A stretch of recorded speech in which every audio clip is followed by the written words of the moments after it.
Bona tarda. Senyora Laura Pérez, regidora d'Afers Socials, Drets Socials, Justícia Global, Feminismes i LGTBI, moltes gràcies per ser aquí. Moltes gràcies a tots i a totes. Ens trobem a la cloenda d'un cicle que vam pensar per commemorar el mes de març, la memòria de les dones. Aquest cicle es va iniciar l'any 22, i du el nom, com potser haureu vist, de 3 dies de març. Durant 3 dies de març, amb una temàtica concreta, es commemora, com ja he dit, la memòria, memòries particulars de les dones.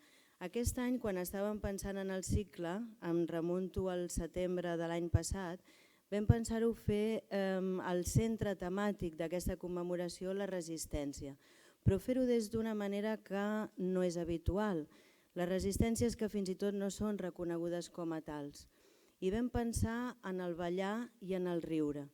I pot semblar estrany que això es consideri una manera de resistència, però no ho és si tenim en compte que tant el ballar com a expressió física i el riure com a expressió del sentiment a través del cos han estat totes dues manifestacions vetades al llarg de la història, almenys de la història occidental.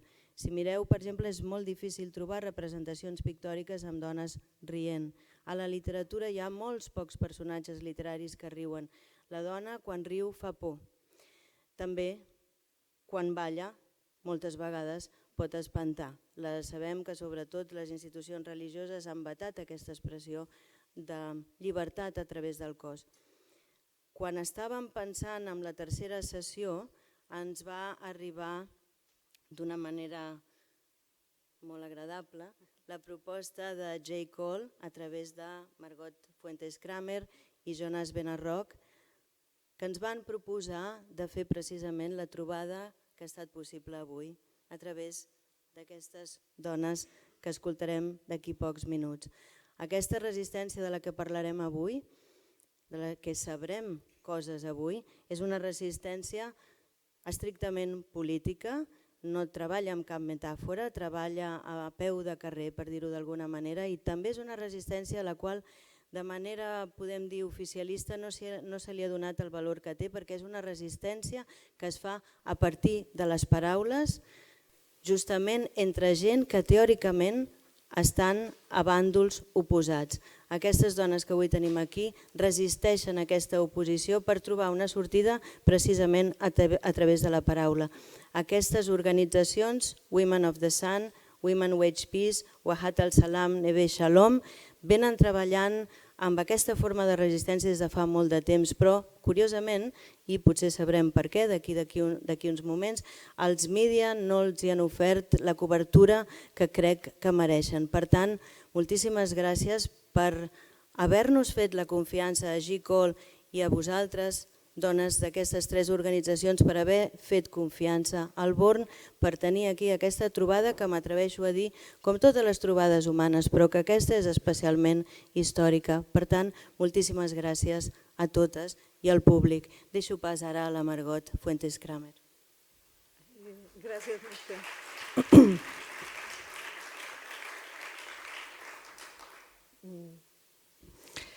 Buenas tardes a todas y a todos. Me sumo a todos los saludos. Imaginemos que soy una mujer en Palestina y una mujer en Israel. Soy madre, esposa, abuela y hermana. En este momento estamos bajo ataque.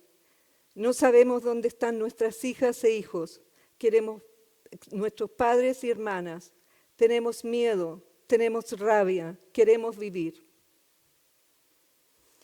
En septiembre del 2022, J. Cole Barcelona presentó al Board Centro de la Cultura y Memoria una propuesta para visibilizar las voces de las mujeres y su rol en los conflictos bélicos centrado en Israel, en el caso de Palestina e Israel.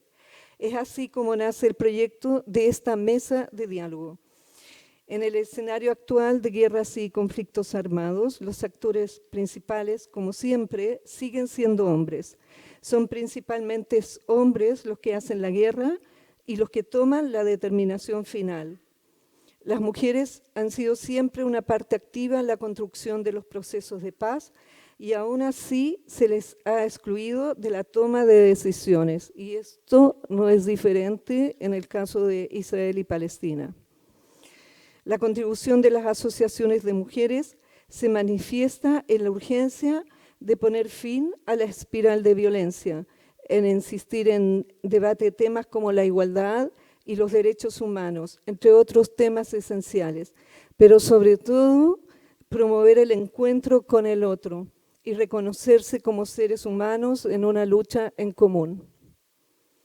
La integración de las organizaciones de mujeres en un proceso de toma de decisiones aborda una gran cantidad de necesidades para alcanzar la paz. Generar las relaciones de confianza, romper las barreras psicológicas entre ambas partes, reducir el nivel de violencia y crear un consenso público que apoye un acuerdo mutuo. Desde J-Call Barcelona reafirmamos nuestro compromiso activo con las asociaciones israelíes y palestinas que trabajan conjuntamente por la igualdad y por los derechos humanos y en contra de las políticas discriminatorias. Damos las gracias y nuestro reconocimiento por su apoyo y confianza a Marta Marín Domine, directora del BON CCM, a su equipo técnico, a Merichel, a Lourdes, a la red de voluntarias y voluntarios, y especialmente a las 4 mujeres activistas, a Celia, y especialmente a las 4 mujeres activistas que están hoy en día con nosotros por su gran valentía, su trabajo y por alzar con fuerza sus voces. Muchas gracias. Convido a Laura, a la regidora. La regidora, quan vulgui.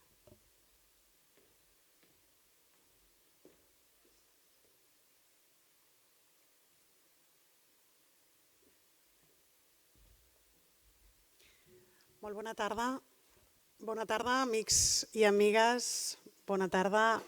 Un plaer acompanyar al tancament dels 3 dies de març i l'apertura d'aquesta taula que de ben segur serà molt inspiradora. Primer, en nom de l'Ajuntament de Barcelona, fer un agraïment especial a tot l'equip, especialment a la directora del BORN, a la Marta Marín, per aquestes jornades, les d'avui, les 3 que han precedit. També per proposar temes que trenquen esquemes quan parlem de la mirada feminista, més en un mes de març que està ple d'activitats, afortunadament, a la ciutat de Barcelona, però on el BORN ens hi ofereix mirades noves, mirades disruptives, ens fa pensar i també ens ha fet riure. I crec que tothom que ha passat per aquí aquests dies ho ha gaudit molt i n'hi ha molt bones referències. És que moltes gràcies, Marta.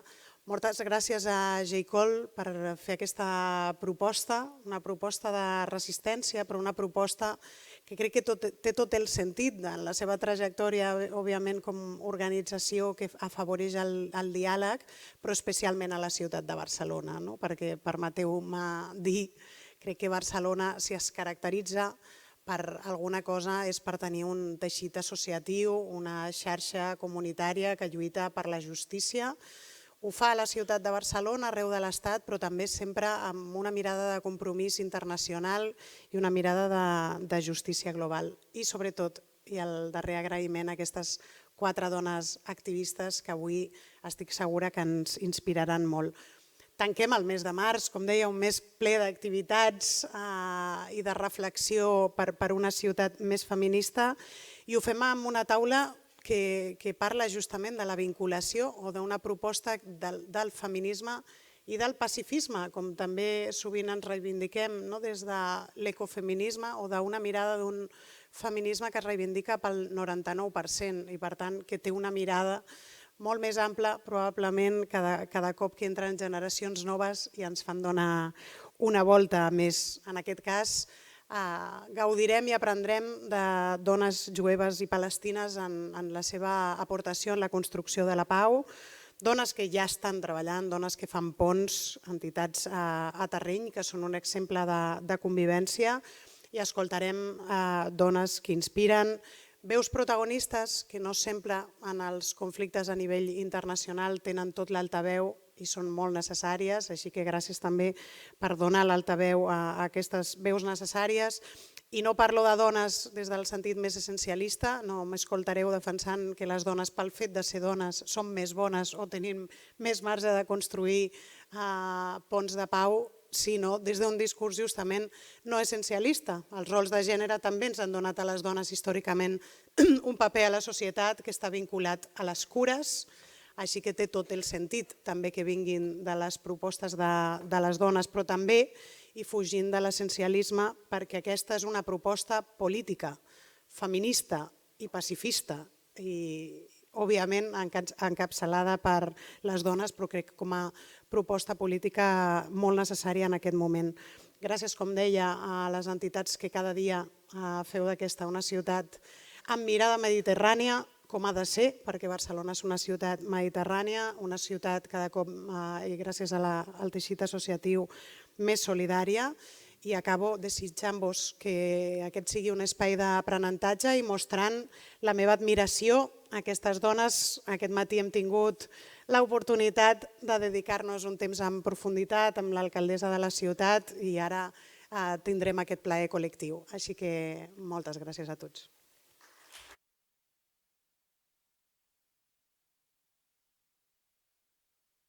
Donarem acte seguit pas a aquest diàleg, que estarà coordinat per Cèlia Cernades, durarà aproximadament 1 hora i després deixarem, com és habitual, 15 minuts pel debat amb el públic. Benvingudes, doncs. Gràcies, Marta. Jo soc periodista i segurament per un defecte professional o una virtut, no ho sé, és molt important, considero que és bàsic a la vida privada i en la vida professional intentar conèixer i contrastar tots els punts de vista. En el cas del conflicte israeliano-palestí és fonamental, bàsic, imprescindible i molt difícil. Estem parlant d'un conflicte que, per sort, jo he estat allà i per tant em sento una mica més segura a l'hora de parlar d'aquest conflicte, molt poc, perquè és un conflicte molt complex, molt llarg i molt excepcional, precisament per aquesta llargada, perquè fa molt temps que dura, perquè ha provocat un balanç inexplicable i incontable de patiment, de morts, de refugiats, d'abusos als drets humans. És molt difícil i se'n fa també difícil per elles optar per la via del pacifisme i de l'activisme per la pau, per això d'entrada la meva admiració, perquè crec que el més fàcil per la situació que es viu sobre el terreny, perquè és un conflicte de persones, però també és un conflicte on la realitat física és molt present. Per tant, també és important veure en quin marc, en quin terreny, en quina realitat física es produeix aquest conflicte. I pel que ha provocat el conflicte, penso que optar per aquesta via té un valor addicional que ara elles ens explicaran.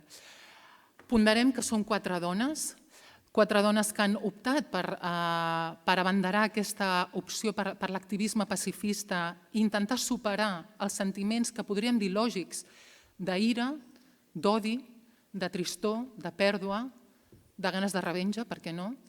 Davant un conflicte que al final gairebé és una caricatura entre uns ocupants i uns terroristes que, com sabem, hi ha molts matisos pel mig que molts cops ens perdem, que, com veurem, elles representen la diversitat religiosa, de nacionalitats, d'orígens, de cultura que hi ha en aquella regió i que, per tant, el risc sempre ha estat en aquest conflicte de simplificar-lo, de veure sempre 2 bandes, que inclús aquí a Catalunya és un conflicte que es viu molt visceralment també. Hi ha gent molt pro-palestina, gent molt pro-israeliana i el difícil, en realitat, el més difícil és superar aquesta dicotomia, intentar tenir una visió més holística de les coses, sense defugir el que és l'essència del conflicte. És un conflicte que planteja moltes qüestions de proporcionalitat, per exemple, proporcionalitat en la resposta respecte a l'agressió, proporcionalitat en els mitjans que s'utilitzen, un conflicte mediatitzat per la presència d'interessos de potències internacionals que no sabem exactament quins interessos defensen. Per tant, és un conflicte que planteja moltes arestes que de gra de sorra compta, però que en realitat a vegades sembla que estan una mica com deixat de la mà del destí, una mica al marge d'aquell que tothom, els més afectats puguin aportar, diguem, està molt sotmès a les dinàmiques regionals, internacionals, és a dir, que un conflicte molt complex. Per tant, hem de ponderar que aquestes dones hagin optat per aquesta via. Avui els preguntarem per què van decidir anar per aquesta via i com ho fan, quins problemes els ha provocat això. És a dir, què significa que una dona palestina que viu a un camp de refugiats de Betlem com la RIM aposti per crear una associació que opta per la pau i la reconciliació? Com ho veuen això els seus veïns i la seva família, per exemple? O la Samah, que ella viu en un poble que és una opció física i personal de convivència entre jueus i palestins, o Women Wage Peace, ara parlarem, aquesta associació ja es va crear el 2014, fa gairebé 10 anys, i que agrupa tot tipus de dones, no només jueves israelianes, com és la Hannah, també ella, la Hem, que és palestina, d'Israel i cristiana. Per tant, una associació que és capaç d'aglutinar aquesta diversitat. Com s'ho fan per conviure i per superar les seves diferències que segur que n'hi ha? Per tant, és el que avui us plantejarem. I abans de començar amb les preguntes, dues pinzellades de cada una de les organitzacions que representen perquè tingueu una mica present què significa cada una. Elles dues, la Hannah Degani, m'ho haig d'apuntar perquè no em puc recordar tots els noms perfectament. Hannah Degani, a la meva dreta, ella és jueva israeliana i la Hem Tanur és, com us deia, palestina d'Israel cristiana. Les dues formen part de Women Wage Peace, que vol dir alguna cosa així com les dones activen la pau, que es va crear després de l'ofensiva de Gaza del 2014 i que és l'organització de base civil més important d'Israel, amb més de 40.000 membres. Com veieu, les dues van vestides de blanc i turquesa, que és una mica el color que les identifica, i m'explicaven que ja les reconeixen pel carrer només pel color de l'indumentària que porten. Per tant, és una opció femenina d'aposta pel diàleg, per una resolució pacífica sense comprometre's amb cap pla polític concret de pau, i que ara estan treballant sota el paraigües de la famosa resolució 1325 de l'ONU, on es pondera el rol de les dones en la resolució de conflictes i es demana que hi hagi més dones participant d'aquesta resolució de conflictes. La Samah Salaime és palestina d'Israel també i ella viu a Wahab al-Salam Neve Shalom, que és una localitat equidistant entre Jerusalem i Tel Aviv que es va crear als anys 70 i és una comunitat on viuen i conviuen jueus i palestins amb una sèrie de regles, i ella ens ho explicarà, on es va crear la primera escola primària d'Israel bilingüe i binacional i on ja existeix l'Escola de la Pau, on assisteixen alumnes israelians i palestins per treballar en programes conjunts de pau. Ella ens parlarà també d'aquesta experiència, a part de ser una feminista molt combativa, com ha de ser, abans hem estat parlant. I la Rim Hajjajri, ella és cofundadora de l'organització Women of the Sun, Dones del Sol, podríem dir, una organització palestina de territoris palestins de Cisjordània, viu al camp de refugiats de Deheisha, Betlem, i també totes elles són organitzacions que aposten per la via pacífica, per la pau i la resolució del conflicte i del diàleg. Per tant, ponderem el que això significa en un entorn com el conflicte entre Israel i Palestina. Dit això, jo ja callo, gràcies per la vostra atenció. I començarem amb la primera pregunta, i és que aquesta taula rodona es produeix en un moment d'actualitat molt crític. Segur que tots sabeu una mica el que està passant a Israel des de fa ja setmanes, amb un dels governs, el govern d'extrema dreta més radical de la història d'Israel, amb una sèrie de maniobres per part del govern per impulsar una reforma judicial que han portat bona part de la societat israeliana als carrers, i unes manifestacions com no havia viscut mai l'estat d'Israel i estan demostrant una polarització molt important a la societat israeliana. I avui dia ens preguntem què pot passar amb la situació actual d'Israel, cap a on pot derivar i quina influència pot tenir en el conflicte. Per tant, jo m'agradaria fer una primera pregunta sobre com veuen elles aquesta situació actual, aquest govern, com pot impactar aquest govern també en la seva activitat com a pacifistes i com creen que aquesta situació pot afectar la deriva del conflicte. Farem en primer torn de dreta a esquerra. Hannah. Buenas tardes, estamos muy honradas de haber sido invitadas a este evento tan importante y pido disculpas que voy a hablar en argentino y no en español. Como es sabido, la situación en Israel está muy tensa, es un caos completo y nosotros, cada uno de los israelíes, en realidad somos parte de lo que está sucediendo y algo que no hemos visto, creo, en toda la existencia del país, es que la gente se ha levantado y la gente protesta. Cientos empezaron por decenas de miles y hemos llegado hasta 500.000 de personas que salen a la calle un día y otro día. Han cerrado teatros, han cerrado museos, porque la gente protesta, porque estamos todos asustados, aterrorados de que perdamos la democracia, que nos convirtamos en un país de dictador. Hay leyes y cláusulas de leyes que seguramente van a afectar el bienestar de mujeres, de minorías y, por supuesto, los procesos de paz. Y nuestro grupo Mujeres Activas por la Paz, que no somos partidarias y nunca hemos participado en demostraciones en contra del gobierno como hubo hace 2 años, el movimiento de las banderas negras, pero esta vez sí, estamos muy activas, participamos en todas las demostraciones, en todas las marchas, y es algo que nos toca a cada uno y una de nosotras. Incluso antes de ayer, cuando el primer presidente despidió el primer ministro, el ministro de Defensa, creo, a las 12 de la noche la gente salió afuera. Incluso donde yo vivo, que es una pequeña ciudad cerca del Mar Muerto, salimos a medianoche en pijama a protestar con banderas, protestando por lo que estaba sucediendo. Así, y vemos que eso sí influye, que el gobierno está consciente de lo que está sucediendo. Así que esperamos poder parar este proceso que nos asusta a todos y que va a afectar a todos, especialmente a mujeres y minorías, y las relaciones con los árabes y con los palestinos. Good evening. Good evening, everyone. I'm really thrilled to be here this evening. I'm Hiyam, as you said. I am a minority living in Israel. We are 20% Palestinian. We call ourselves Palestinian Israeli because we live inside Israel. As a Palestinian living in Israel, it is not easy for us as a minority in this situation. When a government who tries really to discard us, to dismantle us from everything. The situation is very scary. I feel that we are going to a very big, we are going to a very scary situation because of what's happening. I would like to say that as a Palestinian in Israel who always felt as a illegitimate son of the country, it took me a very process in order to do what I am doing today. Because now, after being retired from the Ministry of Education, I feel that we have to do something in order to change the situation, to give life, and to change what's going on. Because if we don't do anything, and if as Palestinian Arabs who lives in Israel, we don't do anything in order to change the situation, I think we are going to a disaster. This is why Women Wage Peace give us hope.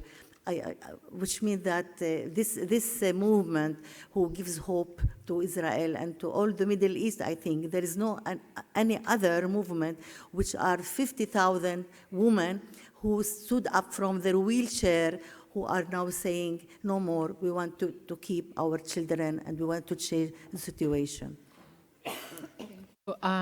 Sama, Rim, about the current situation. How do you see the current situation? أوكي، شكرا. سعد مساكم جميعا. الوضع في الضفة كثير صعب، مزامنة أيضا مع غزة. احنا واصلين لمرحلة من الإنهاك بسبب الاحتلال الإسرائيلي. بس لمتى؟ ما في حدا عم بيتحرك من أجل إنقاذ القضية الفلسطينية. التحرك إذا ما كانش من نفس الشارع الفلسطيني صعب إنه يتغير. عشان هيك إحنا طلعنا بصوت جديد، صوت نسوي، عمالنا بنحاول ننقذ ما تبقى من أولادنا وبنحكي بكفي. بس بدنا اليوم كل العالم يوقف معانا، إحنا في صدد عملية إبادة للشعب الفلسطيني. كل يوم عندنا عشرات الشهداء، أو ممكن هي بتعرفش ترجمها شهداء هم القتلى يعني.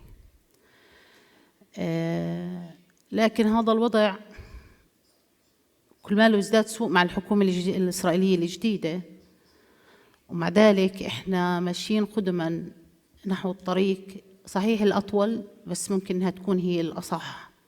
إنه إحنا وأولادنا بدنا نعيش بسلام، بحرية، بأمن، بدنا ننام بدون قلق. يعني إحنا شبه يومي بنعاني من القلق الشديد. إذا شفنا أولادنا بفرحوا، شفنا أولادنا حزنانين، شفنا أولادنا قاعدين لحالهم، معناته في إشي. حتى بفرحهم منخاف، نقلق ليش هم حتى فرحانين، وهذا الإشي عم بوجعنا. أنا جاية من الشارع الفلسطيني، وأول مرة بقعد على منصة بشكل مرتب. دائما حتى ببكى أحكي وأنا أتحرك. ليش؟ لأنه أنا مرآة الشعب الفلسطيني الحقيقي. يعني جاية من مخيم للاجئين الفلسطينيين في بيت لحم، 16,000 نسمة على كيلو متر مربع. يعني بنشبه علب السردين، سرعة التشبيه. لكن هاي حقيقة. بيوتنا بشوفهاش الشمس، بشوفهاش الهواء، فيش مساحات للعب، فيش مساحات للجلوس، فيش مساحات ولا لأي شيء. نسبة البطالة جدا عالية، الاقتصاد فيه سيء جدا، ومنقيس عليه معظم مناطق الضفة وقطاع غزة.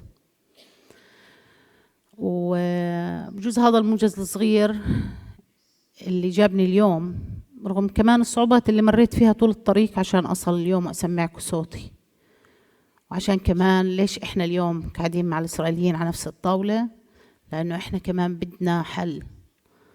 ممكن هم يكونوا لساننا في حكومتهم الجديدة، ممكن هم كمان يكونوا لساننا في شارعهم الإسرائيلي. وبتمنى أنكم تتقبلونا اليوم كما إحنا، وتتقبلوا وجهة نظرنا كفلسطينيات وإسرائيليات، إنه إحنا جايين برضو من محل كنا ضحايا فيه، لكن نرفض دور الضحية. إحنا جايين اليوم بندور على حل، وأنتم تساعدونا فيه. شكرا.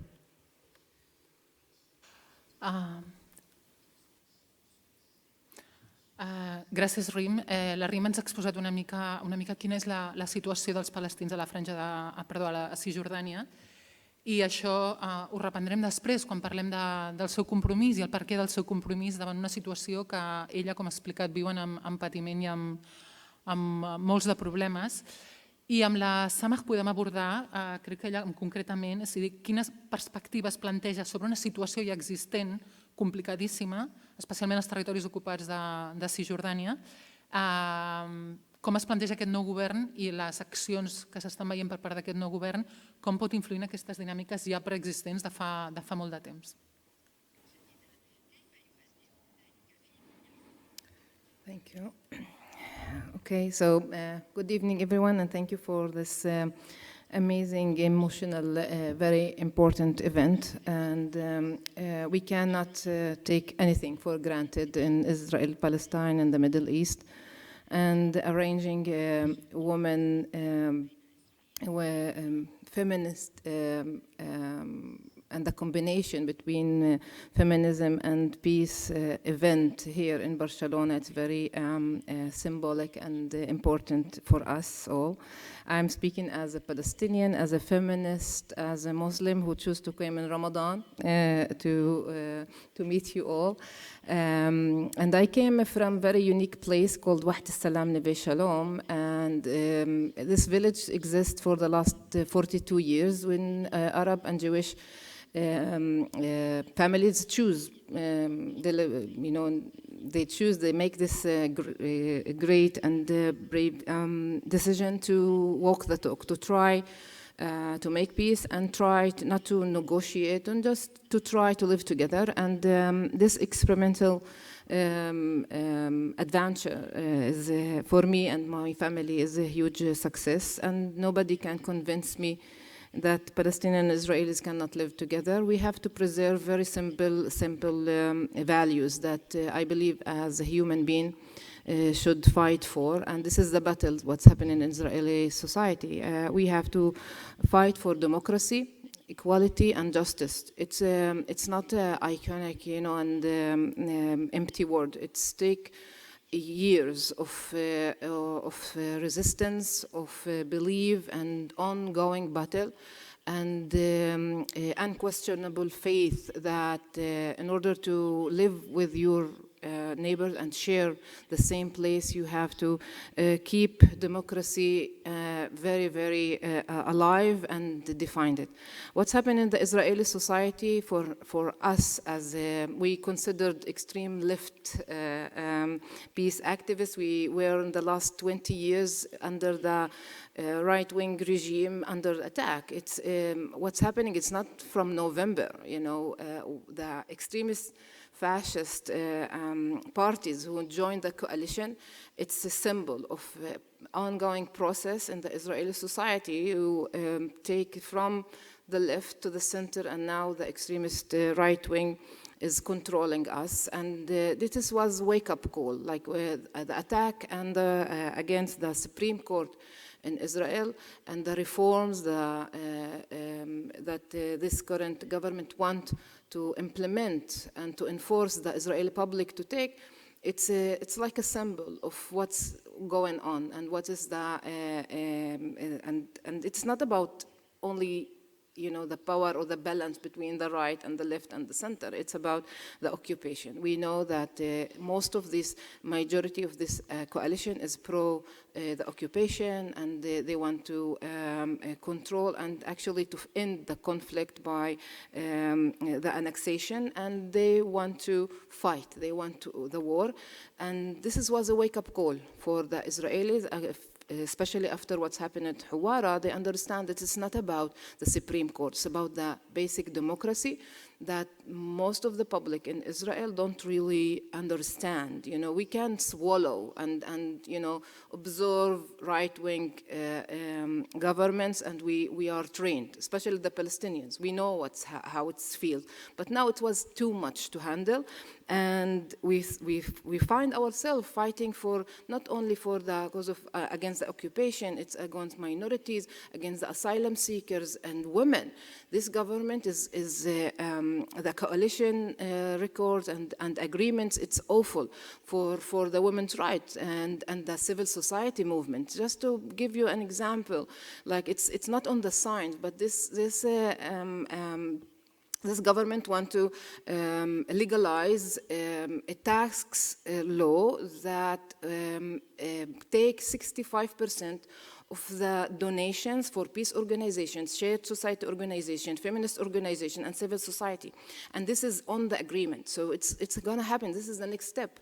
So that's mean it's like sentence of death of the civil society and human rights movement in Israel, especially everything pro-Palestine.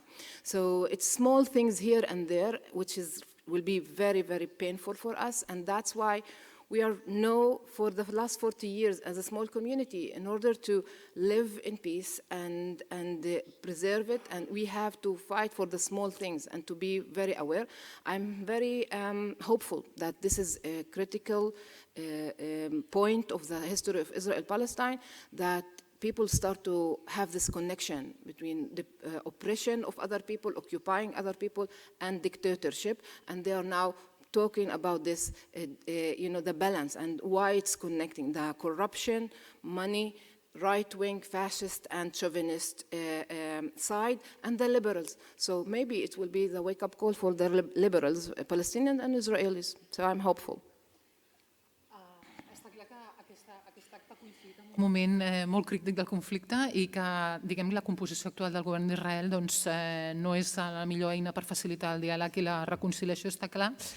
Però, dit això, anem a parlar una mica de la feina que estan fent cadascuna dins del seu àmbit i una mica per què van triar aquest camí i quin preu han pagat per aquest camí. És a dir, quin cost els ha representat triar aquest camí de la reconciliació o de la pau, del diàleg, que no vol ser un camí happy flower de tot és molt bonic i tot és molt fàcil. És a dir, ens ho deien l'altre abast, s'ha de confrontar també el balanç del conflicte hi ha molta gent que ha perdut molt, hi ha molta gent que ha patit molt, i per tant no és, que maca és la pau, sinó la pau amb totes les conseqüències i absorbint totes les ferides i el balanç d'aquest conflicte. Per tant, podríem, per exemple, a la Hannah, potser crec que és la més veterana d'aquí, ella em deia abans, jo vaig arribar a Israel l'any 1964, fa molt que és a Israel i sempre fa molts anys que està vinculada a diferents moviments activistes fins que es va integrar a Women Wage Peace. Per tant, Hannah, una mica la teva decisió d'apostar per aquesta via, d'on ve i com l'has exercit al llarg del temps? O sigui, t'ha costat, t'han criticat els teus veïns, la teva família, no sé en quines circumstàncies t'has trobat? Bueno, yo toda mi vida fui una activista. Uno de los recuerdos más traumatizantes que tuve, yo estuve en el evento en el cual fue asesinado el primer ministro Rabin, yo estaba a metros de ahí, y por un lado yo vivía en el desierto rodeado de poblaciones de árabes beduinos, mi médico de familia, mi dentista son beduinos, y cuando como Celia mencionó, el movimiento Mujeres Activas por la Paz fue fundado en el 2014. En el 2015 una amiga me propuso algo, Jerusalén, tienda, algo, mujeres. Y dije, bueno, voy. Y llegué, ya había las mujeres, el grupo había levantado una tienda de protesta. Y yo vi un grupo de mujeres que irradiaban tanta esperanza, tanta seguridad de que debe haber otra forma de resolver los problemas, tanta creencia en la paz, tanta obligación, que yo quedé encandilada. Y yo no sé si el movimiento me encontró a mí o a mí al movimiento, pero el concepto ese de mujeres, un movimiento que no excluye a hombres, pero la visión, la estrategia y el liderazgo es de mujeres, en el concepto de mujeres, en el concepto de maternidad, no como un acto biológico, sino de abarcar y de cuidar las vidas humanas, que es lo más importante. Y desde entonces estuve muy adentrada y muy activa en el movimiento. Participo en todas las actividades, lo que puedo. Y además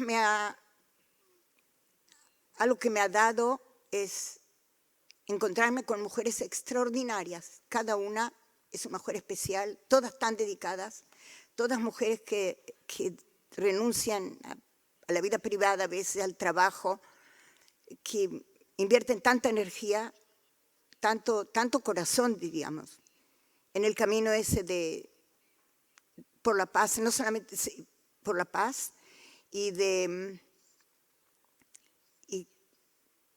digamos, la meta es que los dirigentes, los líderes de los dos pueblos se sientan, que busquen una mesa y 2 sillas y se sienten a hablar, y que en las mesas de negociaciones se incluyan mujeres, porque las mujeres tenemos mucho para decir, aunque no somos generales ni pilotos bélicos, pero tenemos mucho que decir. Y como no sé quién mencionó que tenemos nuestro uniforme blanco y turquesa, y cuando uno de nosotras va por la calle y ve una mujer con el mismo uniforme, ya sentimos esa hermandad, algo que nos vincula en algo tan profundo como es buscar la paz. Wage Peace han participat a les manifestacions contra la reforma judicial del govern i, per tant, diguem que és una aposta també democràtica del moviment. I també, abans no ho he dit, però és interessant crec que saber que el moviment d'elles dues, Women Wage Peace, i el moviment de la RIM, que és Women of the Sun, van firmar un partenariat l'any passat, vull dir, s'han unit en els seus esforços, una organització nascuda a Israel, una organització nascuda als territoris ocupats de Cisjordània, i van firmar el que se'n diu Mother's Call, la crida de les mares, per apostar per aquesta via del diàleg. I ens explicava abans la RIM, en conversa anterior, que el dia que va firmar The Mother's Call va ser un dia feliç però al mateix temps complicat per ella, perquè per ella tampoc ha sigut fàcil aquesta aposta pel diàleg, veritat, RIM?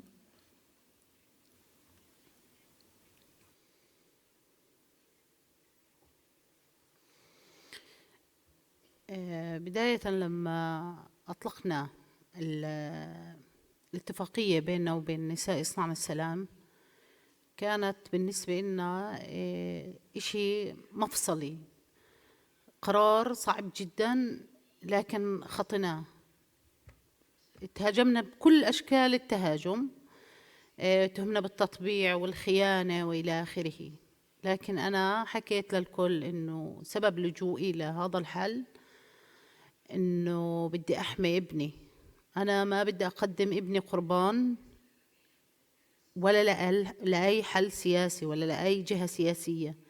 ابني من حقه إنه يعيش، يتعلم، يشتغل، يتزوج، يمارس حياته الطبيعية مثله مثل أقرانه في كل العالم. من حق ابني إنه يكون ساكن في مكان آمن، من حق ابني إنه يكون متعلم، من حق ابني إنه يكون بعمل، من حق ابني إنه يكون إنسان. أنا بمارس إنسانيتي على أولادي وبطبقها على اللي حواليه.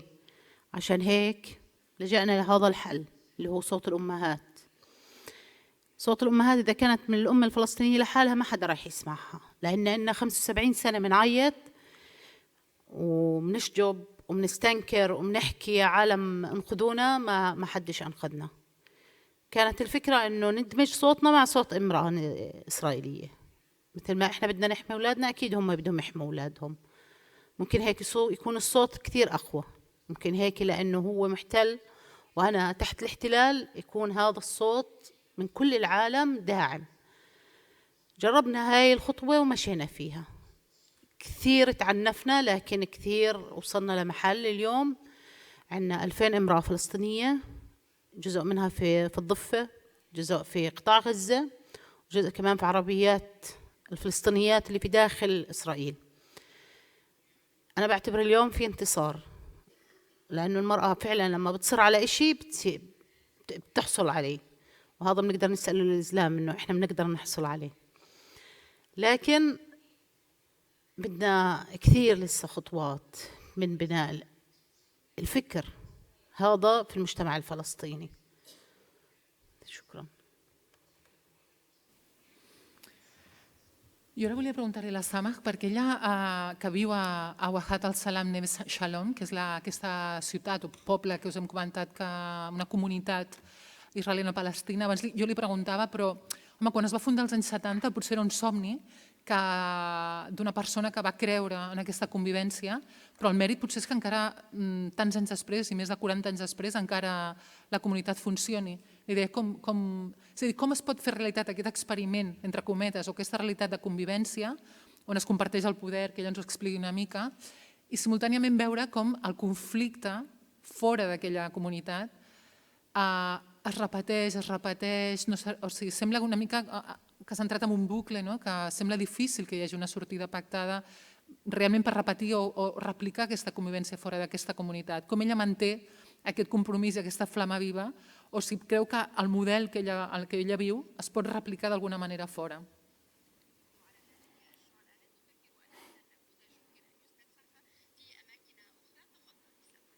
Okay.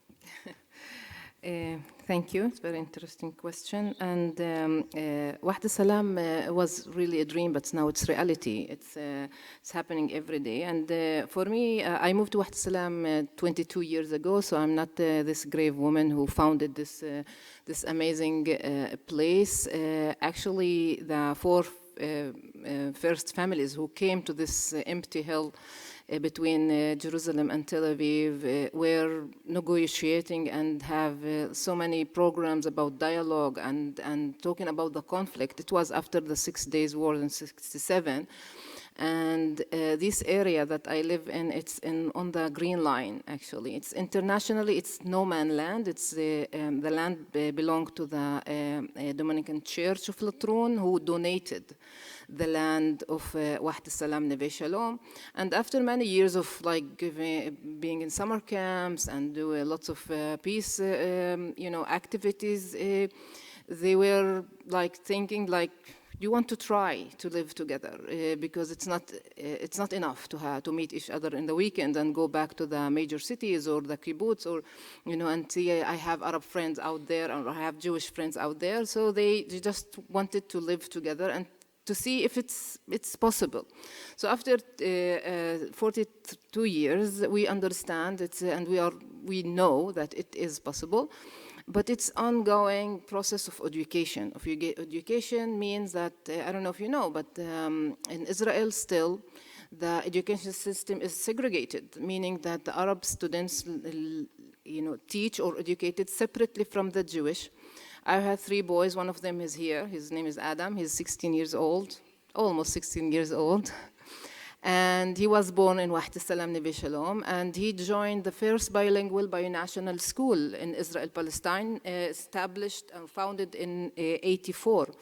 You know, for many people around the world, and I do this presentation very often, they don't understand why the Jewish people are separated from the Palestinians. And I met my first Jew in the university. I was 19 years old. I grew up in an Arab village in the north, and my parents sent me to school in the Hebrew University. I was shocked. There are lots of Jewish people around, and they don't know how to communicate with me. I understand Hebrew, but they don't understand anything about my identity as a Palestinian, as an Arab, as a Muslim, why I don't wear hijab, I'm oppressed, I'm beaten up, abused, all the stereotypes that you can imagine about Muslim young women was there, and this brings us to this fear and distance and ignorance. So in Waht al-Salam, Neve Shalom, we try to challenge that, to bring people together, and I'm very happy to say that 90% of the students came from outside the village, from 19 surrounded villages and towns. So that means that we are not the crazy ones who are really extreme leftists who believe in peace. We have a hidden community outside who believe in this is the reality. So we don't live in this denial. And last time, believe me, I checked our region, and there is an equal number of Palestinian and Israelis between the river and the sea. And from my private survey, nobody wants to leave. So we are stuck together in that area. And we have to know each other. We have to educate ourselves of our stories, narrative, and to know the history, the painful history, and the very, very challenging current situation, and resist, and to say no, and to fight against that. That's why we have the School for Peace, for example, programs who bring Arab and Jewish facilitator, professionals, architects, media activists, from lawyers to meet each other, because in the everyday life in Israel, they don't meet. They don't communicate. They don't have any meaningful conversation. So it's ongoing education project. This is the way we believe in education. We believe in solving problems. We believe to put the painful issues on the table. My grandparents became refugees in 48, so I know what's happening to my original town. It was demolished in 48. I know that my extended family, they became refugees in Syria, and now they are refugees in Germany and Sweden after the civil war in Syria. So I know that, and I know that my children know their story, the Palestinian story, and they know also their neighbor's story. We are not afraid to confront the situation. We know what's happened in Hawara and in the refugee camps, and we want to take responsibility for that. And it's mean this courage, and not to, we are not, we don't agree about everything. You can just follow up our WhatsApp group in the village. You say that we fight all the time. So we don't have anything almost to agree, but we do agree that there is no violence allowed. We do agree that when we disagree, we vote. We do agree that we all, Arab and Palestinians and Jewish, Christian, Druze, whatever, the religious is out of the table, it's a private thing. We do agree that we are equal and there is no Jewish supremacy. We just elected our first female Palestinian mayor to the community. And even for peaceful community, and human rights and left is here, it's taken us 40 years to convince Arab and Jewish males that women can lead. So it's ongoing process, and it's working, and it's promising. And I believe that, and we know, actually, for your question, why we don't duplicate this, like, it sounds to be very good, it's too good to be true, right? But so why not? The painful fact that we have two other communities who come to us and learn the model. They apply to the Israeli government to release state land, because if you want to live together, you need ground, you need land. And Israel confiscated 97% of the Palestinian land in 67 and 48.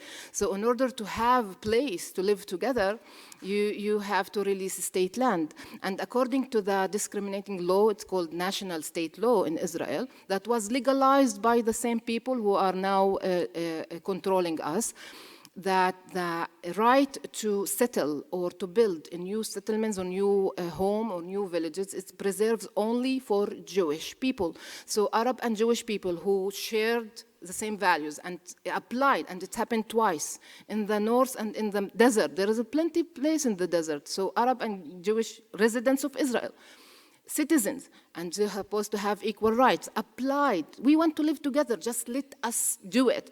And the state of Israel says, no, if you want to establish Jewish settlements, we will give you the money and the land, and we will full support you.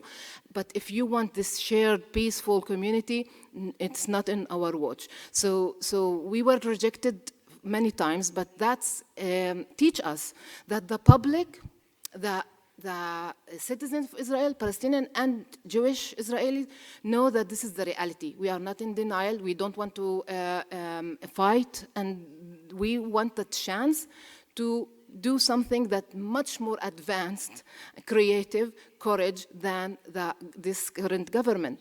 So it's about to fight, and we were lucky to have the snowman land, that was donated in the 70s. This is now very, very hard to do and to duplicate, but the public is really ready, I believe, and we have hundreds of families in the waiting list who want to join us. That means that we are not the dreamers. We are the true people who face the reality and want to do something about it. Li he preguntat abans i m'ha dit que hi havia llista d'espera. The waiting list. Sí, que hi ha, però jo tenia curiositat de com s'hi va viure en aquest poble. Em diu, no, hi ha llista d'espera, vull dir, aquí falta que algú marxi i ningú vol marxar, em deia. O sigui que m'ha semblat realment una història molt interessant. I ara crec que podríem preguntar-li a la Hayam, com a membre de Women Wage Peace. Vaig llegir, ella ha estat educadora, ha treballat molt en escoles, com a coach, una mica com a assessora a escoles i altres institucions.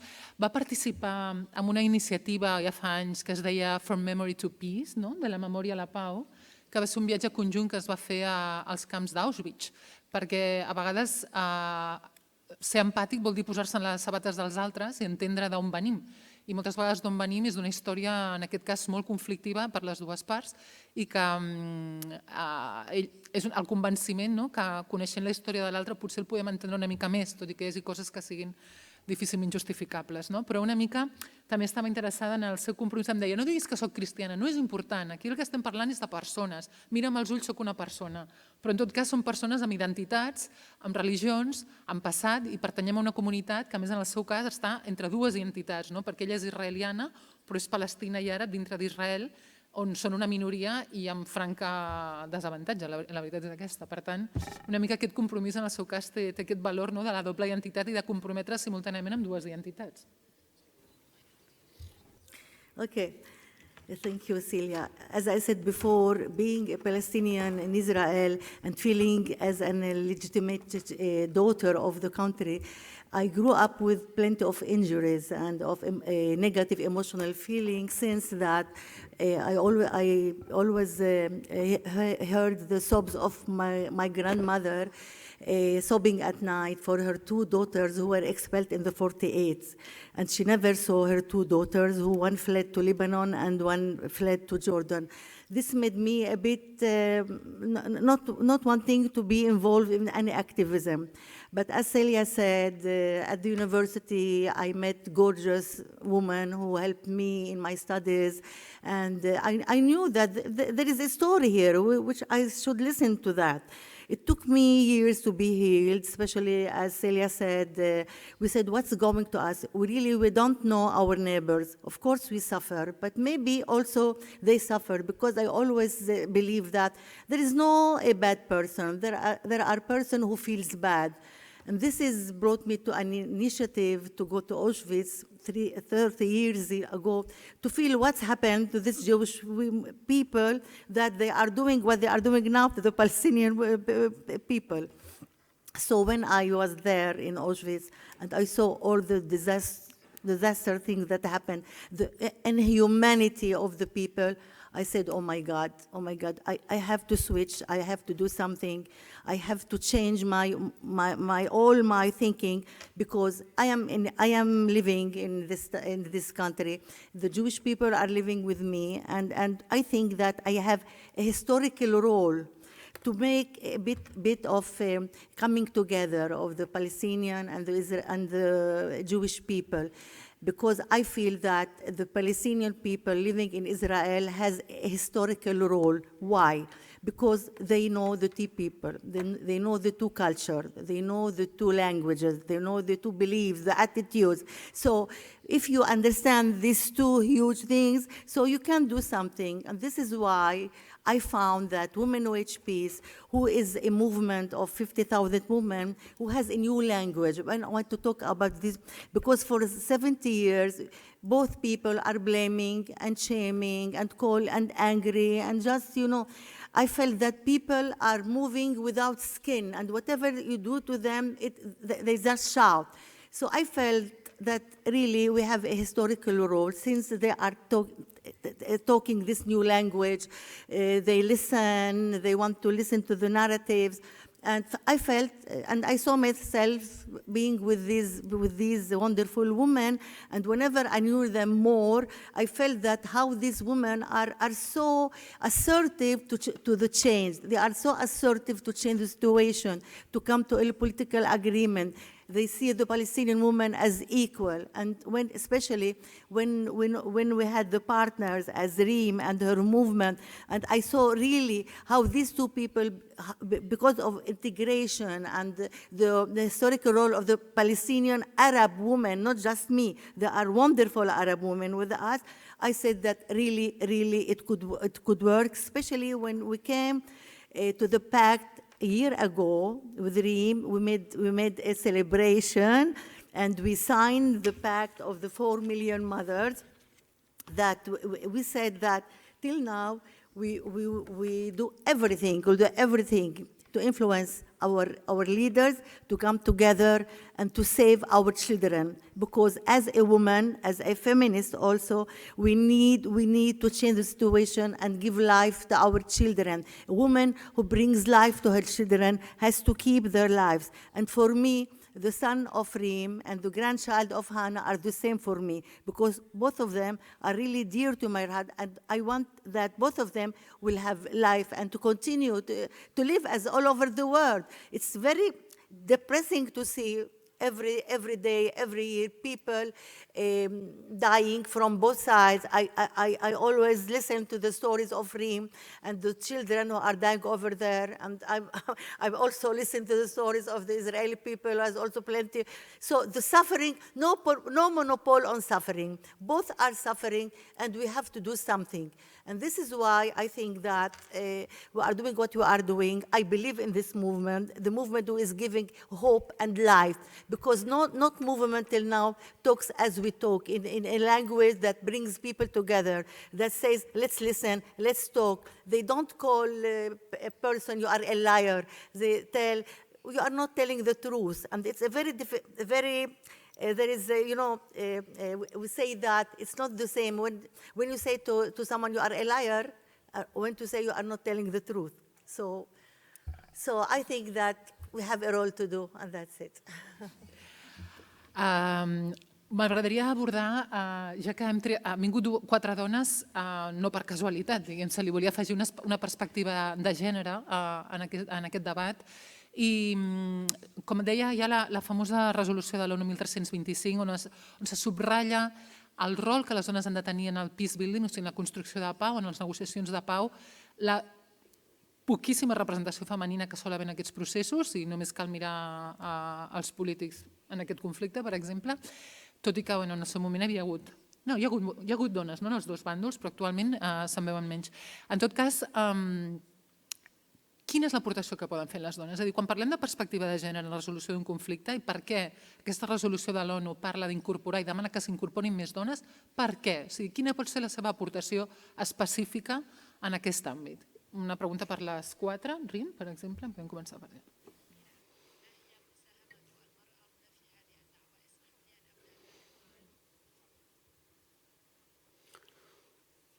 دور المرأة بشكل عام في المجتمع الفلسطيني ما بقلش عن دور الرجل. هذا واقع يعني، واحتمال وحتى أكثر بكثير، لكن مقصور في مناطق معينة إنه هي ما بيزبط إنها تكون في مكان سياسي. ليش؟ لأنه هيك العرف والعادة والتقاليد، وهذا مش إشي سهل إنه أنت مرأة تقودي عملية سلمية أنت بتفهميش فيها، أنت أضعف من هيك، ومن هذا القبيل من الكلام اللي بنسمعه بشكل دائم. فيش ترجمة؟ أوكي. Què? Ah, és que jo l'estava escoltant en anglès i no me n'he donat. A veure, un moment. Sí, ja funciona? Okay, the translation wasn't working. Can you tell me to start again? أوكي.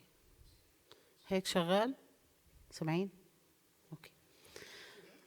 إنه المرأة ما بحق لها إنها تكون شريكة في عمل سياسي، لأنها هي بتكون أضعف إنها تأخذ قرار، لأنها غير مؤهلة.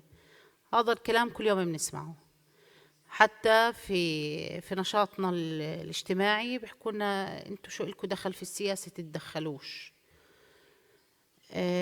مع ذلك احنا بنفرض رأينا كنساء وبنحكي لا، من حقنا ان نشارك في اي عمل بتقوموا فيه في تغيير المجتمعات، في تغيير هذا الحل السياسي الموجود.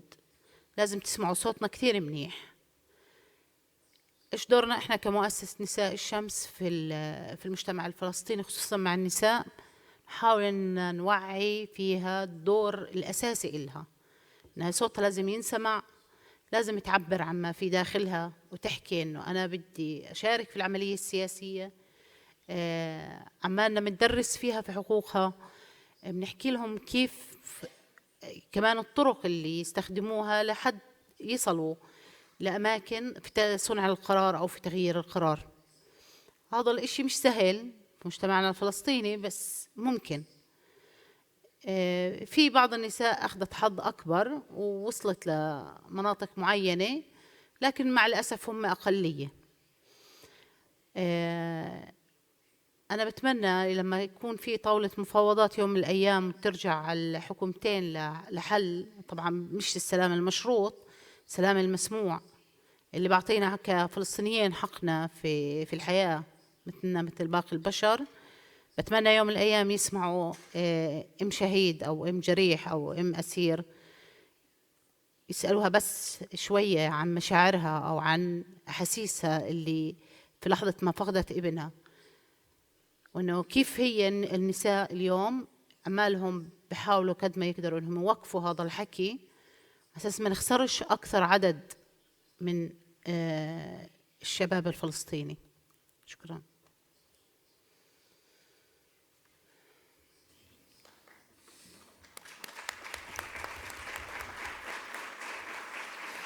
Summer.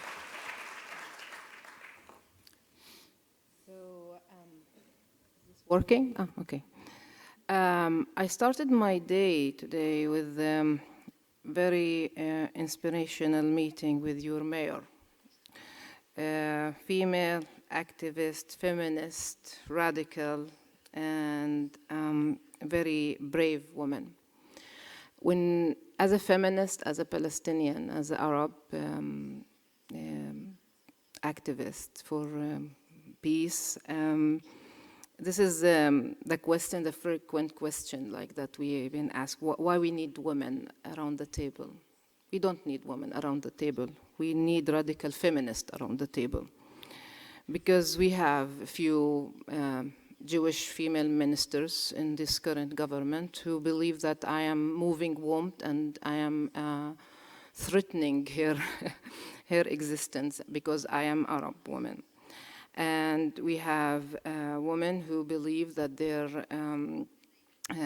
place is between the kitchen and the bathroom and the bedroom. We don't need these women around the table, maybe the dinner table, the dining table, but not the government. So we need feminists. Feminists because we know that we pro everyone. Feminism is not about women's rights, it's about human rights. And women have the ability to see everyone and to fight for everyone.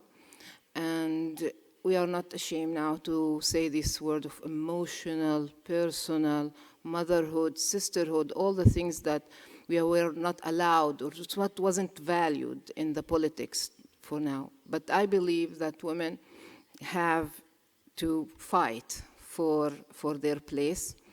Why women and why feminists? Because in our region, the men tried for the 75 years and they failed. So, when we have the same leadership, the same style of leadership, Golda Meir was a woman, but she initiated this disastrous war against Egypt, and she didn't act as a woman, I have to say. So we say what's happened around the pandemic, in the corona, the most successful leadership who's fighting this virus were women around the world. So women can lead and women should lead, especially in the Middle East, because men failed us and we paid higher price. So about how we do that, okay? We were very polite, I have to say. We waited too long and we were so quiet. We tried, to beg them for the representation, and we count every woman in the parliament, but it's too polite. It didn't work. So we have to be vocal, rude, and courage to do much more. And we have to, raise our voices and fight with the most influential thing that women have, our mouths and bodies. And I think that we in the Israeli and Palestinian women are not there yet. I think that we have brave women in Women Wage Peace, in Wahd al-Salam, and we have around 40 feminist organizations in Israel. And in Palestine, I have to say, by the way, maybe you don't know, but the feminist organization in the Palestinian territories are much more advanced than Arab or Palestinian women organization inside Israel. That means when you are under the oppression of the Israeli regime, and I am Palestinian inside Israel, it's very hard for me to fight my patriarchal society and then to fight the Israeli regime. But in the West Bank, women are integrated in the national battle. So they are part of the first intifada, second intifada, and after Oslo, there were massive female feminists who were very, very present. And with the time, when we lose democracy, you lose also the women's power. But just to understand what I'm talking about, I mentioned that I am Muslim. So in Israel, we fought for 69 years against the Israeli government in order to enforce the Israeli justice system to allow us to nominate the first female judge in the Sharia courts. It's very basic, very simple. It's allowed in the Islam, but the Jewish system don't really want this to happen because the ultra-Orthodox men don't want the Jewish women to see what's happening to the neighbors. But when we compromise and we go to the Supreme Court and we won that battle, we bring the Palestinian territories example when Mahmoud Abbas nominated 7 female judges, and in Turkey there were several women, in Jordan, in Lebanon. So why Israel, this the only democracy in the Middle East, why it's not allowed, for Muslim women? And we won that case, and we nominated the first female Muslim judge in the Israeli justice system. So for us, it's fighting against two walls, the patriarchal war, chauvinist men, and the national fascist men. So it's hard. Welcome to our world.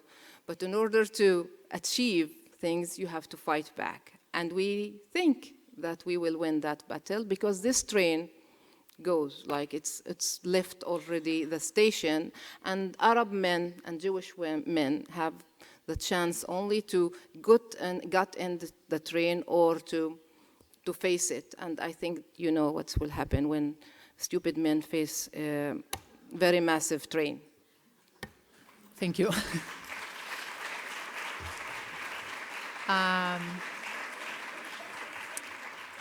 Hanan, Hayam, m'agradaria saber també la vostra opinió sobre quina creieu que pot ser l'aportació específica de les dones en els conflictes, en la resolució dels conflictes, en el diàleg. Breument, si pot ser.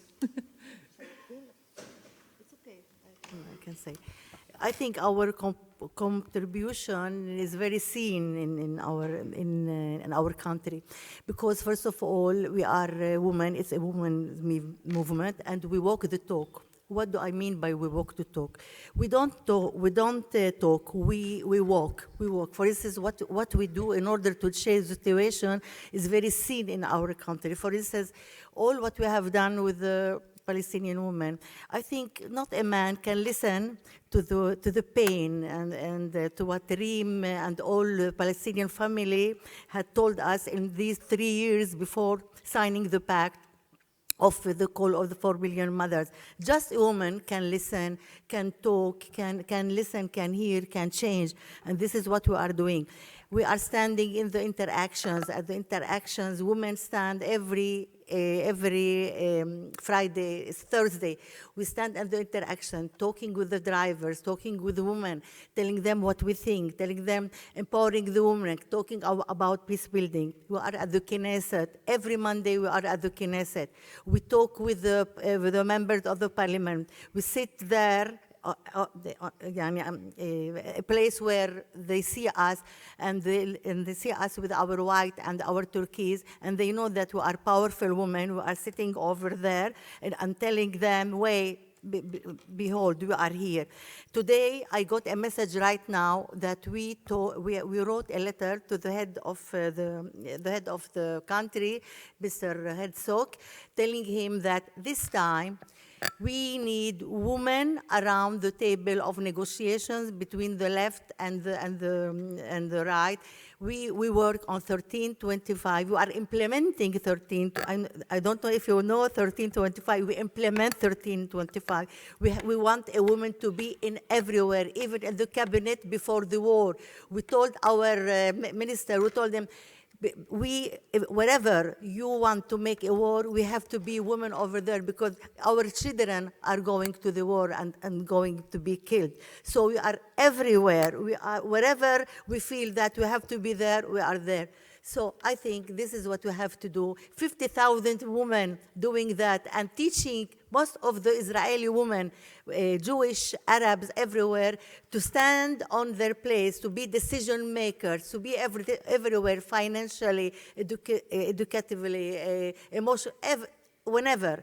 So I think we are implementing 1325, and we are on the right path, and our women are very feminist, and we are walking the feminism, not just talking the feminism.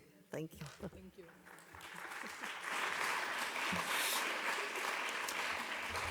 Vaig a fer una última pregunta que vull que em respongui en breu i passarem al torn de qüestions. So, breument. Perdoneu, és que tinc un lío aquí d'idiomes que un embolic. Què li demanem als vostres polítics i a la comunitat internacional? I quan dic els vostres polítics, parlo del govern d'Israel, que ja hem parlat d'ell, però també del govern de l'Autoritat Nacional Palestina, i no hem parlat de Gaza, Hamas, on la realitat a Gaza és molt complexa des de molts punts de vista, però Hamas potser tenia alguna cosa a comentar, no? De què demaneu als vostres polítics i al món. Ja sé que respondre això breument és molt difícil, però després segur que les preguntes es poden ampliar algunes d'aquestes respostes. Rim.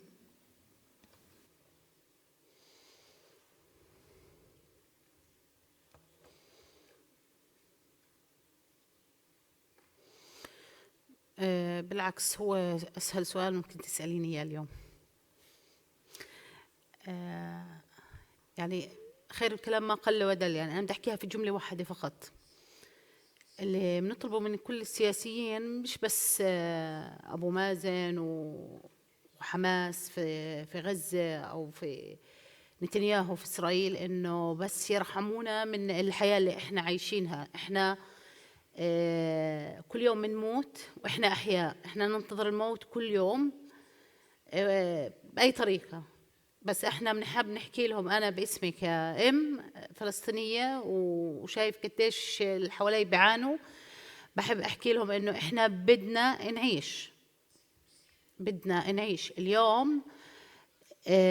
ما بحكي ولا في أي موضوع بيختص لا في حق عودة، لا بحكي في حقوق اللاجئين، لا ولا أي شيء. إحنا اليوم في هاي اللحظة بدنا نعيش، هذا أهم من أي شيء آخر. بعدين يتنازعوا على الأرض وما عليها براحتهم، لكن الإنسان اللي على الأرض هو أغلى من إنه نتكاتل عشان أي شيء تاني. بتمنى منهم إنهم يسمعوا مرة واحدة صوت النساء، قديش هم بيعانوا وقديش هم بتوجعوا وقديش بتألموا لما تشوف الواحد ابنه كبر. عشان هيك يحسوا فينا ويرأفوا في حال الأم بشكل عام. اللي بنطلبه منهم بس بكلمة واحدة، إنه عن جد رحمونا ولكونا حل. شكرا.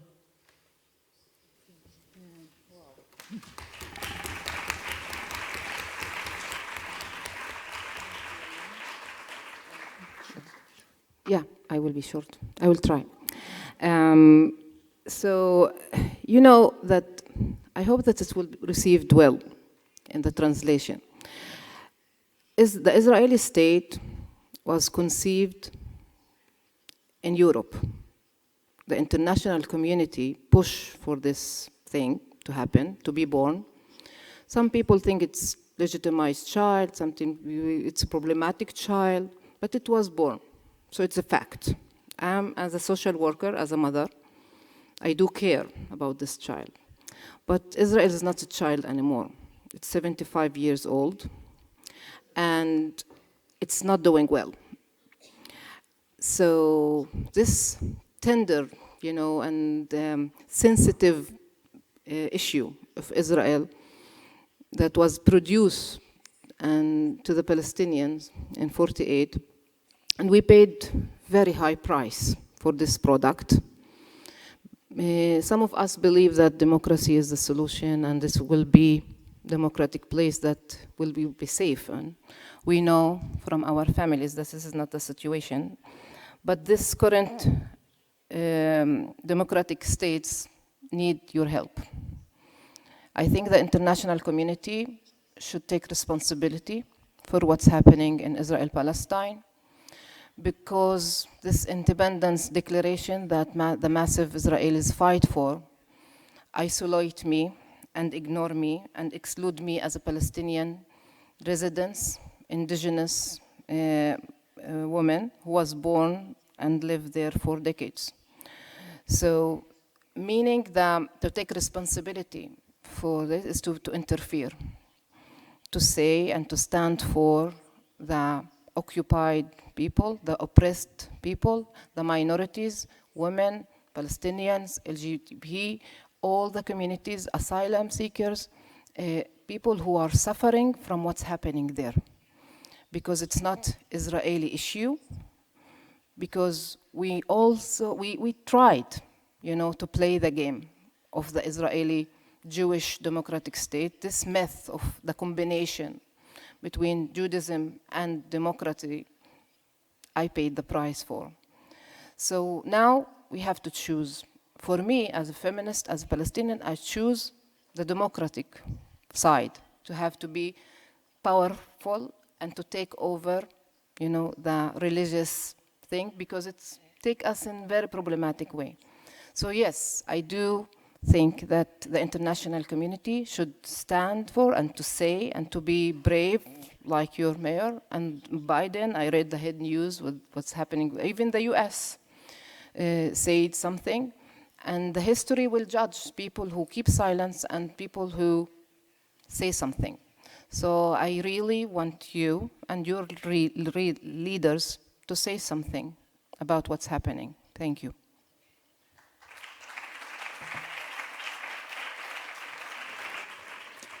Hannah. La situación en Israel es muy complicada y de afuera no se ven todos los aspectos. No hay blanco y negro. Hay hostilidad de ambos lados, hay mucha desinformación de ambos lados, pero por suerte está la voluntad esa de sí hacia la paz. Y lo que estamos haciendo el movimiento nuestro, Mujeres Activas por la Paz y las Mujeres del Sol, vamos a tener la primera semana del mes de octubre un evento muy grande que va a incluir caminatas y marchas y va a culminar el 4 de octubre, donde vamos a convocar a los líderes de ambos pueblos, a líderes de opinión de todo el mundo, a mujeres que apoyan la paz, para que todos juntos consigamos influir a los líderes, como dije, a los líderes, que por fin se siente, como dije antes, una mesa con 2 sillas y firmen la paz. Así están todos ustedes invitadas cordialmente el 4 de octubre. Ahí hay afuera la invitación. Vengan, por favor. Lo que pueden hacer es divulgar, de que no solamente es guerra ahí, no es solamente que hay, sino que hay también movimientos, no solamente el nuestro, hay muchos otros movimientos que lo que quieren es la paz entre los dos pueblos y cesar ese círculo vicioso de más odio y más víctimas y otra vez y otra vez. Como dijimos, basta, debe haber otra forma de cesar toda esa discrepancia que no es con armas. Y por supuesto incluyendo mujeres, porque voy a citar a Ruth Bader Ginsburg, la magistrada de la Suprema Corte de Justicia en Estados Unidos, que dijo que las mujeres pertenecen a todo lugar donde se toman decisiones. Así que por favor vengan, apóyennos.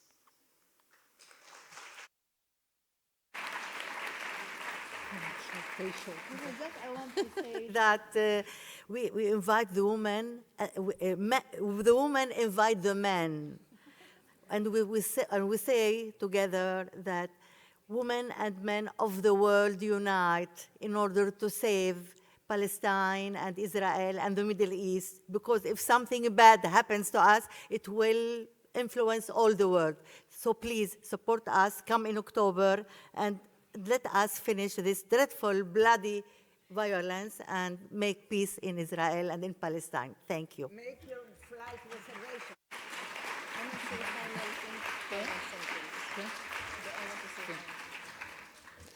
La Shama vol fer una última aportació. Small thing. Waht al-Salam Neve Shalom have friend association in 11 countries around the world. And we couldn't survive, without our friend association. And officially, we don't have friends in Spain. And I see here dozens of faces that might be allies or supporters and friends that sometimes we need, not sometimes, we always, as peace activists, as feminists, Women Wage Peace and Women of the Sun, Waht al-Salam, and other peace organizations, we are very attacked, stressful and small community, and we need your support. So you are invited to take the brochures that we prepared especially for you in Spanish. I hope the grammar is good. And just to sign us, and you will be updated. And it's for us, it's for you, it's maybe to share your email. For us, it's a huge, huge support. Thank you. Doncs, gràcies, espero que... penso que ha estat molt interessant, les aportacions molt diferents i totes des del cor i a vegades des del patiment també. Per tant, obrim el torn de preguntes. Us haig de demanar, sisplau, que siguin preguntes breus. Tothom té una opinió segurament sobre el conflicte, voldria expressar el que pensa o sent, però per agilitzar el torn de preguntes i perquè tothom pugui participar, que siguin preguntes i breus, d'acord? Moltes gràcies.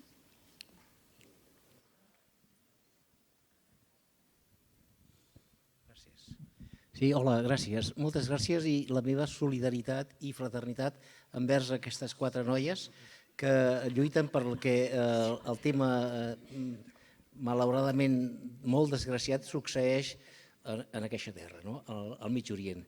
Dit això, jo crec que el poble palestí s'hauria de dotar i d'organitzar, és a dir, l'època de George Habash, del Front Popular d'Alliberament, de Hamas, de Hezbollah, sinó envers, és a dir, s'hauria de dotar democràticament, amb un Parlament propi palestí, és a dir, per poder treballar envers l'estat jueu, l'estat d'Israel, per poder parlar i treballar.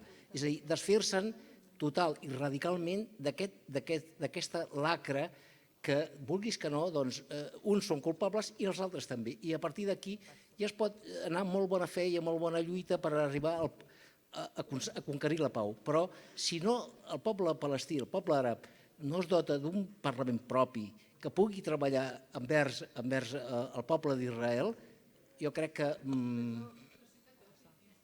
Sí? Les té? Sí, però una pregunta. Quina pregunta és això? Aquesta. El poble palestí s'ha de dotar, tu m'has dit que sí, té institucions l'Autoritat Nacional Palestina, però bueno, li pot preguntar a ella. Quina pregunta? A veure, què vols saber? Doncs no, solidaritzar-me totalment amb aquesta lluita d'aquestes 4 noies. Pregunta. Sí, no, les institucions. Es podria millorar la governança dels palestins, per exemple? Seria la pregunta? Sí, és un consell, més aviat és un consell. És un consell. Doncs res, ja està. No, perdoneu. Dit això, per no allargar-me més, perquè aquí el públic també vol parlar. No, és el que comentava, que fessin preguntes, perquè segur que tothom té moltes suggerències, però fem una pregunta que elles puguin contestar.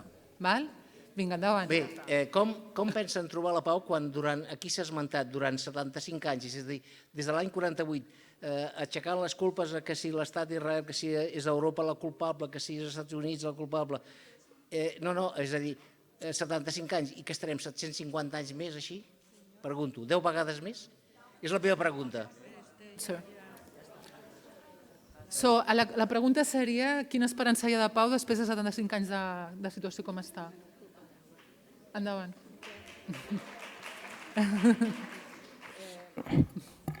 Okay. Is there any hope? Yes, we are here. I didn't fly to this place to tell you that to give up. You know, we, as a woman, as an activist, we don't have the privilege to give up. We resist. We keep going, and this is what we do. Is there a hope? Of course, sir. I live in this small village who lasts for 42 years, so there is a hope. And this is ongoing living evidence that peace is possible. And so is there any hope? My definite answer is yes. What we have to do is, to maintain democracy. And you ask, and I live inside Israel, and I do vote. Some people boycott the election. And we still, the democracy is fragile. It's not that strong as you can imagine. Because there is the majority of the Israelis still can see me as a partner.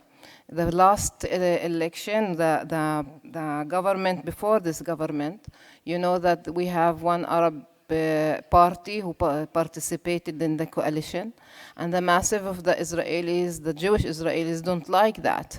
So they want Jewish democracy and not democracy for all.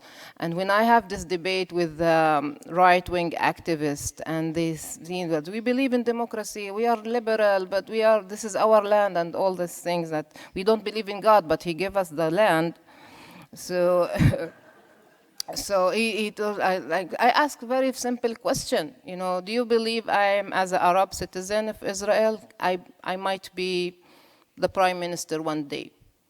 And then he says, no, you can't do that. So this is not democracy, you know. So I asked him, can I be, and this is a real conversation with my banker. He was an officer, I was in the bank trying to beg him to give me some euros to this trip. So and we have this debate about the strike and everything, and he's Jewish, of course. So I asked him, you know, I don't want to be the Prime Minister of Israel, maybe the welfare minister. I'm a social worker, I'm very influential, I do my job, I can do this. And he says, I don't know, I don't like the idea that Arab women will be in the government, especially like you with big mouth, so it will be problematic. So it's not like conditional democracy is not democracy. Regarding the West Bank, I think Reem will target that.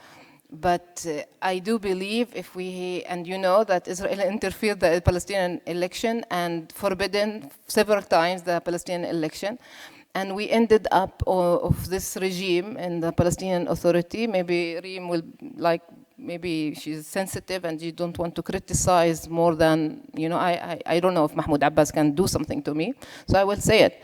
Yeah, when you are in control so too many years, the corruption will interfere the room. And this is a problem for any place, not only the Palestinian territories. And I hope that, again, the international community interfere and enforce the Israelis and the Palestinians to go to a real democracy model in the both sides. Una altra pregunta, si podem recuperar algun ítem que ha dit ella a través de les altres convidades. Vostè? Sí, no, primer hi havia aquella noia d'allà darrere. Qui? Ah, no l'he vist jo. Ah, perfecte, endavant. Disculpi, sí. És que està una mica fosc i no ho veig molt al... ¿Me oyen? Sí. Sí. Vale. Pues primero, muchísimas gracias por existir, porque desde luego me parece como fundamental que tanto israelí como palestino pues puedan hacer un trabajo junto e intentar entenderse. Pero por otra parte, veo también los límites, porque están tanto los palestinos como los israelíes dentro de una situación política particularmente difícil. En un país, yo veo, por ejemplo, donas con un conflicto palestino-israelí. En realidad, hoy por hoy, Israel ocupa Cisjordania, ocupa Palestina, y por otra parte, tiene una ley que no da los mismos derechos a los palestinos y a los israelíes. Con cual, mi pregunta, ¿cómo hacéis para la buena voluntad? Me parece maravilloso, pero no suficiente. ¿Cómo pensáis tomar el problema? Porque el problema es esencialmente político. Hanna. Creo que lo que pregunta es que, dada la situación legislativa y de gobierno de Israel, es un problema político, no tanto de buenas voluntades, ¿no? No solo de buenas voluntades, sino de cambios políticos muy sustanciales. Sería un poco el resumen. Hanna, a ver qué ven. Bueno, en el gobierno actual no hay ninguna posibilidad, porque la paz no figura en la agenda del gobierno. Por eso el movimiento nuestro está tan envuelto en todo este movimiento de resistencia, porque como ya lo mencioné antes, las leyes y las cláusulas de leyes todas tienen como propósito no hacer la paz. Y nosotras creemos, en la agenda nuestra figura la paz, no nada en concreto, qué hacer con los territorios, si evacuar o no evacuar las colonias en Cisjordania, si dar entrada a los refugiados del año 48 y del 67. Nosotros creemos que en el momento que se sienten a la mesa no va a haber más remedio que hablar. Todos los temas esos van a surgir y los van a tener que resolver. Lo que yo más de una vez he dicho, que hay en el mundo tantos conflictos. Hay conflictos entre matrimonios, hay conflictos de tenencia de hijos, hay conflictos entre vecinos, hay conflictos de negocios, hay conflictos de terrenos, de límites, de tantos. Y al final, alguna vez se terminan. Y la gente, y las condiciones son que podían haber al principio, sin haber perdido sangre y angustias. Así que nosotros esperemos que no nos lleve 75 años más, sino lo más rápido posible sentarnos a la mesa y que surjan todos esos problemas y que los resuelvan. Alguien va a tener que, por supuesto, la gente va a tener que renunciar acá, renunciar allá, Y dicen que un buen acuerdo es en que ambas partes están conformes, y el mejor acuerdo es ese en que ambas partes no están conformes. Que sí que es lo mejor que se puede haber conseguido. Esperemos que sea así y que no va a llevar 75 años más. Ojalá. Aquella noia d'allà?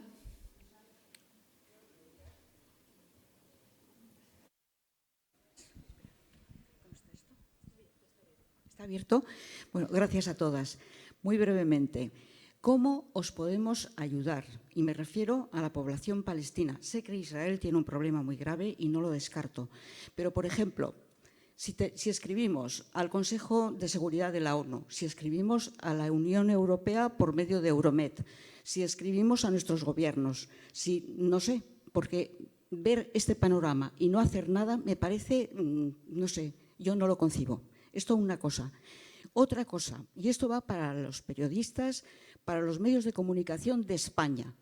¿Por qué os empeñáis en decir que Israel es una democracia cuando no lo es? No tiene constitución, no tiene fronteras definidas, no tiene igualdad ciudadana. Todos los partidos de la Knesset son sionistas. Entonces, ¿cómo estáis diciendo todo el tiempo que Israel es una democracia cuando no lo es? ¿Y cómo dais las noticias que yo el otro día escuché en una cadena de televisión aquí en Barcelona, que un señor israelí estaba vendiendo pistolas pues, a los judíos porque se querían defender de los palestinos? Y yo he estado en Jerusalén 2 años y medio y he visto lo que hacen los palestinos. Y lo que veo es que sufren mucho y que lo que más tienen, la mayoría, piedras. ¿Vale? Gràcies. Primera pregunta sobre com podem ajudar, Rim.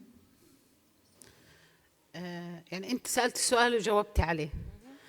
العالم يجب عليه أن يقف جنبا لجنب للقضية الفلسطينية. مع الأسف الشديد تخلوا عنها. حتى الأونروا خففت نشاطها على الآخر في مناطق الضفة الغربية وخصوصا في المخيمات. لكن بحب أحكي لك احنا بدنا أكثر من تدخل. احنا بدنا كمان حماية. احنا كمان بدنا فرق انقاذ وحماية زي قبرص على الأقل. يكون في مكان يعترف فيه العالم في وجودنا كفلسطينيين مضطهدين. يعني بكفي انه يعترف. مع الأسف الشديد لسه العالم مش معترف انه احنا مضطهدين. بيعتبرونا انه احنا ند مع الإسرائيليين، يعني واحد مقابل واحد، وهذا مش حقيقة. اللي حامل حجر مش زي اللي حامل سلاح، اللي حامل سكين مش زي اللي ما عنده طيارة F-16. شكرا. Okay. I will try to be brief. You are a free woman and you have freedom of choice, I hope. Okay, so you can start with boycotting everything related to the settlements. You know, to be very, very radical in that thing, the production of dates and every industry who have and use the Palestinian land, the Palestinian, air and water, the resources, the natural resources that the settlements use on the behalf of the Palestinians. You have a lot to say. You can boycott any company who support the settlements or the Israeli forces, the Israeli army. Now we 70 years ago, my grandmother told me we didn't know what's happening, but now we have Google, we know everything, and you can ask the question, you can ask the massive and the very embarrassing question to any politicians, and we have a voice. You do have a voice against the media, against the brainwashing, against everything.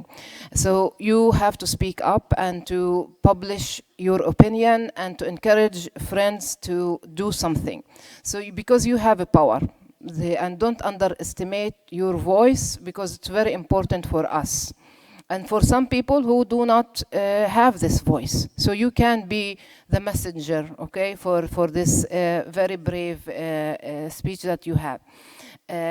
you can now, with this current government, we see what's happening when Smotrich goes to the US and to the France, and when Netanyahu was in the UK, that people protest against him and say no more. And this is also standing for the right of the Palestinians and against the right-wing extremists. So this is another thing that you can do. You can help buy the products of the Palestinians. Outside there is embroidery was made by undocumented Palestinian women who are inside Israel, but they are illegal citizens. But because they can't have insurance, they can't have health insurance, they can't have access to anything of the support of the Israeli government because they are undocumented Palestinians inside the territory of Israel. The last thing, I couldn't imagine that I will defend the Israeli democracy. This is not my job as a Palestinian. But we can't say that Israel is not totally dictatorship. You know, in the Middle East, everything is related. You know, related to Iran or Saudi, for example, Israel have samples of democracy. It's not pure, it's not powerful that I wish and you wish, but we do have election every 2 years now. We do have election for the municipality. We have the Supreme Court that now it's under the attack. So we can't say that this is bad, everything is dark. We have samples of things or process that it have been made, okay? So our choice now or to maintain what we had or to throw it away and start over, which is really, really hard, or to fix what we have. That's why I believe, okay, and I represent myself only here, that we can't throw this away. We have something here, and I want to challenge it. And if you want really to be a democracy, you have to accept me as equal citizen, and you have to accept my identity. It will be very hard for Zionist movement, for the Jewish who believe that they are the chosen people, that is God gives them the, this promised land. It's very hard, I know, but I have to play in this ground of, if you want to play democracy, I'm in, and I will change the rules from inside. But we need the pressure from the audience, an international audience. So it's not perfect democracy, but we have symbols and signs and something happening there that we have to fight for. Gràcies. La pregunta sobre els periodistes... A veure, és que el meu rol avui com avui és de conductora, no seria apropiat que jo donés la meva opinió. És cert que la cobertura del conflicte israeliano-palestí sempre ha estat molt conflictiva en els mitjans, que hi ha mitjans molt posicionats en una o altra banda també, i jo puc dir per la meva experiència que hi ha de tot. És a dir, on jo treballo ens ha trucat moltes vegades l'ambaixada d'Israel per dir sou uns pro-palestins, això és molt pro-palestí, hi ha molta pressió. I és cert que és un conflicte que genera com moltes lleialtats, en un cantó o en un altre, a títol individual del periodista. I després hi ha les polítiques dels mitjans, que són unes altres. Jo, si vols un dia amb un cafè, podem discutir d'això, però és que ara potser no seria apropiat, en el meu cas, parlar d'això. En tot cas, ho hem de deixar aquí per l'horari que vam pactar. Segur que hi ha moltes preguntes, em sap greu. Espero que moltes de els vostres dubtes hagin quedat resolts i sobretot que haguem après coses noves avui amb la participació d'elles quatre. Moltes gràcies per venir i fins una altra.